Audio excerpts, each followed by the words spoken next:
All right, free radicals, welcome. It is Dave, and I am talking about Donald Trump today. I really need to speak to the idea that Donald Trump is going to be like the future of better. All right. And as much as I want to say, yeah, it was better, and it was better last year than it is this year. So somebody will say, okay, full stop then, stop talking. It was better last year than this year. My number one issue right now, is medical apartheid, medical freedom, bodily autonomy. Those are basically related, all right? And then we've got mandatory masking or whatever goes with those issues. You've got tyranny exploding all over this country. You've got parents now being labeled as domestic terrorists. So yeah, things have gotten worse. But Donald Trump had the opportunity to drain the swamp, because most of this stuff is being caused by swamp creatures who never left the swamp. In addition, Trump did this interview with Maria Bartiromo over at Fox Business.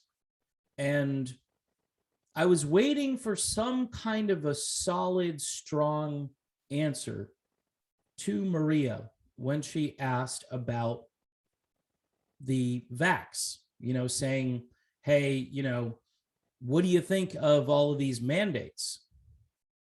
And Trump skirted the question, which blew my mind. He basically said that people loved this when he was the president. They wanted it. They couldn't wait for it. And then when Biden, and technically it came out during Trump's administration, right? Came out in the last few months. Some people were running to go get this thing, right? Some weren't. People who are against this were solidly against it, whether Trump was president or when Biden is president. It's just that Biden has been rolling out all kinds of mandates and various tyrannical statements that he tries to make and stumbles through it. Keep in mind, Donald Trump last year more or less approved a lockdown, a stay-in-place order. Donald Trump, all right? Because everybody, at the beginning, everybody was really scared and they were following the science. And if Dr. Fauci is this demonic character, right, that he should have been fired, terminated, or whatever, how come he wasn't fired or terminated? I mean, you had so much time to do this. And this also relates to foreign policy. So Biden botches Afghanistan, right? In a way, it was good to get the troops out of there. But how the troops came home didn't go so well. And then, of course, we lost 13 soldiers. There's no good way. A couple of people who've been on this channel have made the point that there was no good way to leave. I would say there was a better way. There is no good way to leave, but you want to probably get your equipment out of there and you want to get your people out of there. Rumor is that there are still people over there. So Biden botches that. Why didn't Trump do it the prior year or 2 years? You hear these excuses. Well, he ran it by General Milley. General Milley didn't want to do it. Okay, well, you're the commander in chief. So you overrule, get a second opinion, and then do it the right way. If you want to tell everybody after the fact and do the Monday morning quarterback thing and say, I would have done it this way, and Biden botched it, and Biden did really botch it. But what we're seeing is this game of political gamesmanship. Gee, if I were there, this would be better. And there's a good chance our economy might be better, our supply chain might be stronger, energy might be more affordable. But here's the thing, here's the overarching issue. If this was planned in advance, I think it's easier to conduit these ideas through a Joe Biden. But as we saw last year, Donald Trump was, hey, it's going to be amazing and stupendous. And all right, well, it isn't. It's still not. He's taking credit. He's taking credit during the interview with Maria Bartiromo. He's taking credit saying, yes, everybody loved it when I was doing it. So he's saying, as an administrator of this program, which supposedly everybody loved when he was president, he was so proficient at it. He took such great risk to himself to rush through this product, which shouldn't have been rushed through. This is, and for Trumpers, right, who have cognitive dissonance, like when you present facts to people about what's been happening, you show them facts, you have an article, and it gets banned. Or they look at it and go, oh, it's cherry-picked data. Yeah, it's cherry-picked right from the source. It's cherry-picked right from a government website. The graph is not cherry-picked data. It is what it is. It's declining cases or accelerating cases depending on what you're trying to prove. Those are facts. Those aren't things that you can mess around with. In the case of Donald Trump, though, it is becoming very apparent to me, and you'll say, Dave, I knew this on day one. I see you. I get it. Okay, I get it.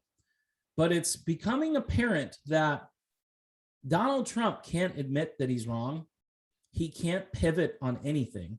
And by the way, this is in his book. If you ever read his book, The Art of the Deal, the whole premise is you don't cave, you don't admit you're wrong, you just keep moving forward, and you almost pretend that something bad doesn't happen even when it does. And that's supposed to be a winning strategy. Well, it was a winning strategy for a while for Trump, but here's the deal. They didn't want him in there as president. I get that.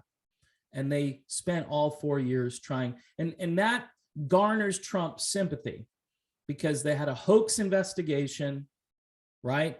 And then they had a hoax impeachment. Then they had another hoax impeachment. And then they had something that is now referred to as an insurrection, where one of Trump's supporters ended up dead, but yet she's a villain. I see posts all the time that, you know, the Capitol Police just, they shot a terrorist. Oh, okay. Yeah, she was unarmed. She wasn't, I don't know why she was climbing that wall. I don't know why she was doing it, but she was not a physical threat to anybody. She was caught up in that moment. I don't know what was going through her brain, but she didn't deserve to die. All right. And the way this whole thing, from what happened last summer, all the protests and everything. And again, if Donald Trump is your security president, and this will ruffle feathers because it sounds like I'm asking for him to be an authoritarian, but at a certain point, if property is being destroyed, federal buildings are under assault, whatever it is, you kind of have to secure those things, and you could put this thing down quickly.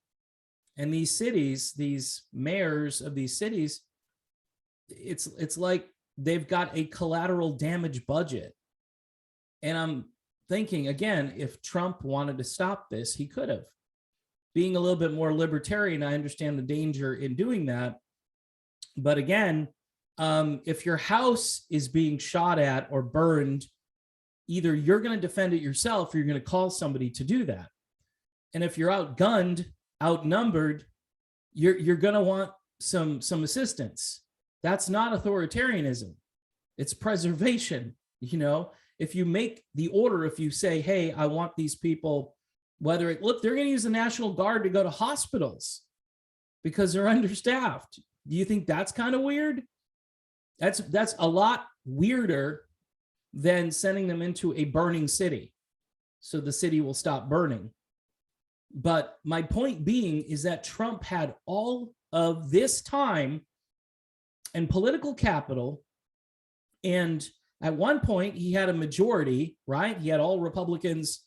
Republicans are useless. There's like two that are, I mean, there's a few interesting characters out there. Marjorie Taylor Greene, yeah, she's interesting. She's a character. She yells and screams about socialism and communism. But I don't know if that's to fundraise. I don't know what this is, because if you don't have the majority, you have to strategize as to how to obstruct and block. All right. Going on someone's show like Steve Bannon or whoever and making waves by saying crazy stuff, yeah, it riles up the base to go, yeah, she's tough. You know, she's for me. She can bench press a small automobile. I like her. That's great.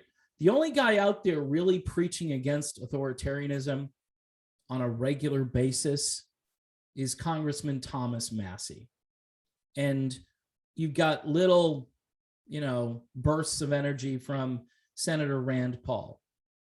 But there's a lot of grandstanding, especially when he spoke to Fauci. It's like, okay, you're reading a prepared statement.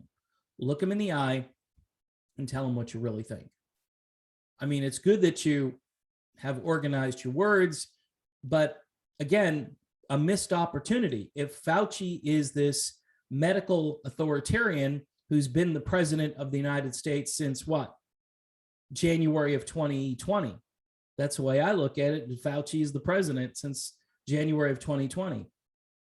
And he's calling all the shots, the big shots. Dr. Fauci apparently has a lot of say over.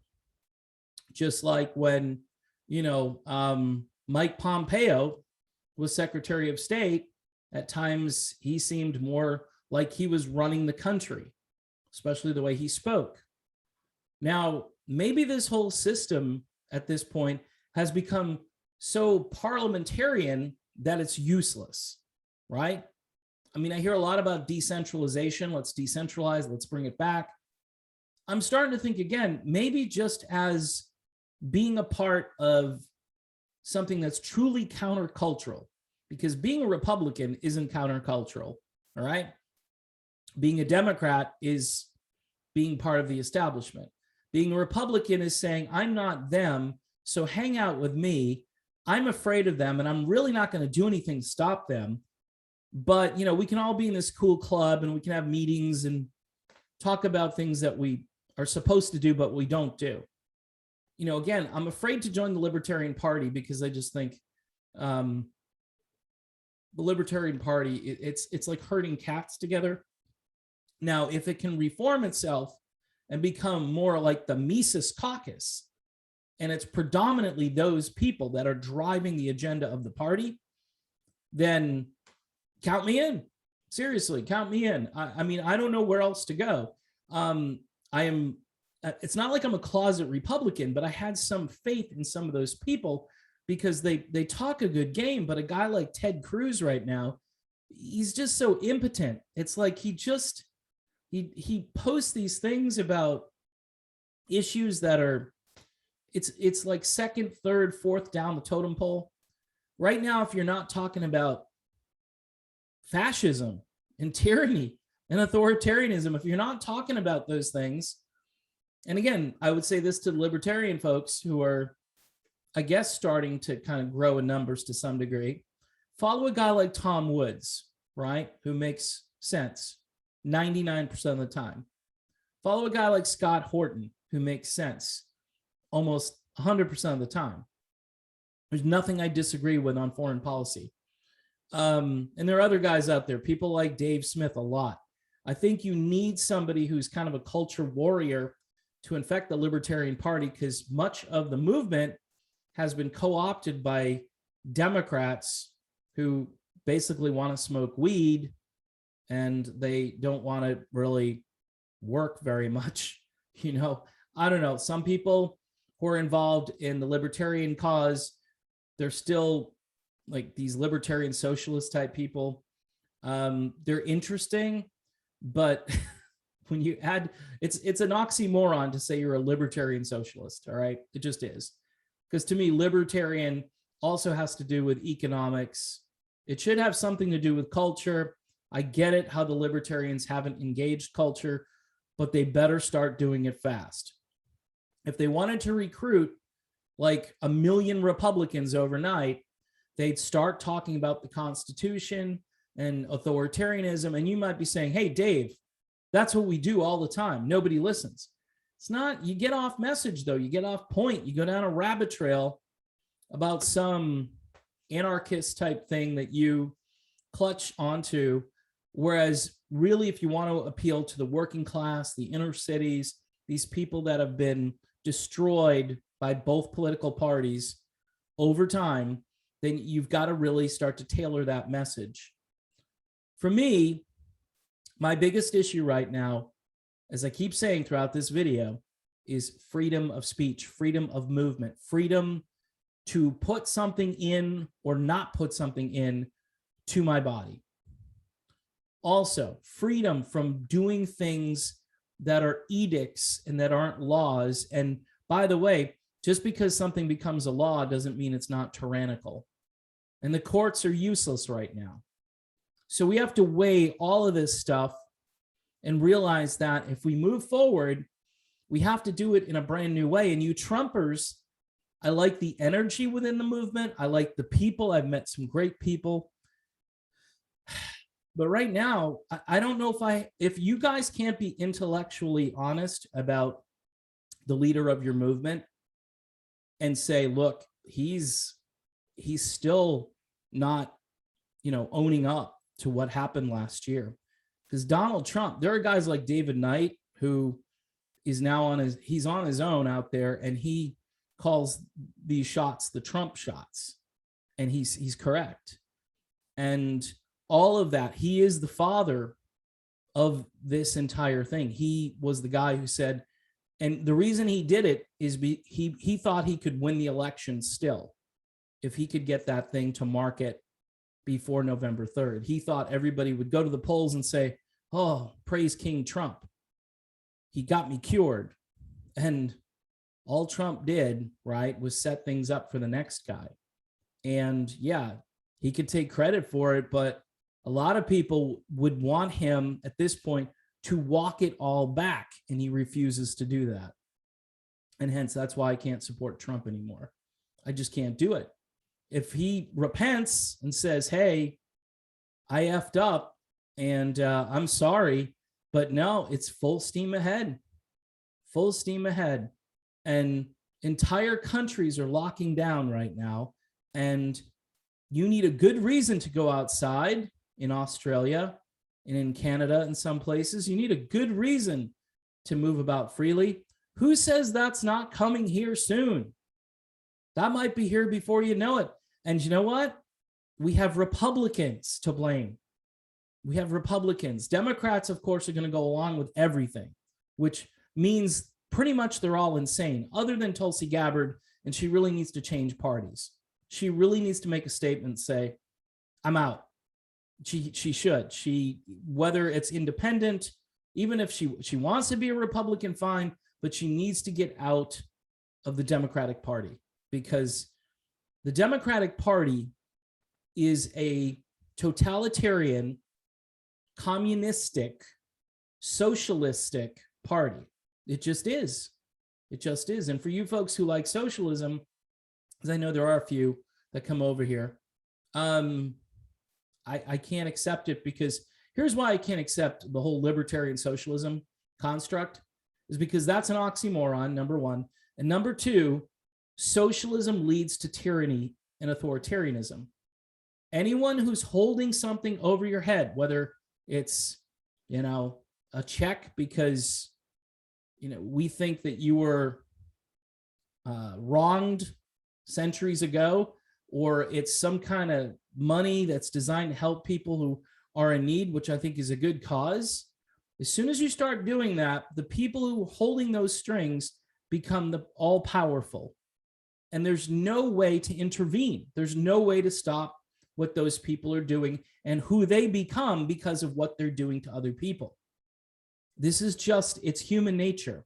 It's you're lording over something that you have.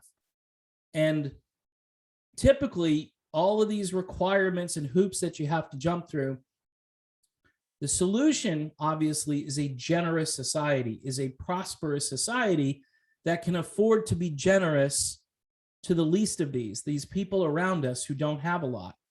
That is the best system. As soon as you get a bureaucrat, someone involved who is going to have power, it just negates the entire concept of socialism. So to me, it's just not even it's a non-starter. So in any event, this video was really meant to kind of expose the whole Trump thing, which, I kind of wanted to wait and see with Trump. But if Trump can't repent on this one, I can't support him. I can't support him. And I say that knowing that we are going down, a poop hole right now because of Joe Biden. Joe Biden has hit the accelerator, or the people running Joe Biden have hit the accelerator, and literally every aspect of our society is going warp speed, hate to use that term, into the gutter, into the sewer. And if Trump were still in charge, I think he might push back a little bit on that. And it would be, again, it's the two cars going over the cliff analogy, just at different speeds. And right now, I would trade what we're doing right now for the slower car, at least for now. We really have to fix the car or turn the car around. But for now, the slower car would be better than speeding toward hell, which is what we're doing. And anybody, even all the statistics bear this out as far as his popularity, his poll numbers, his approval ratings, all of those things are in the toilet. And even people who kind of thought, hey, I voted for him because I was tired of the mean tweets, I didn't know what to do.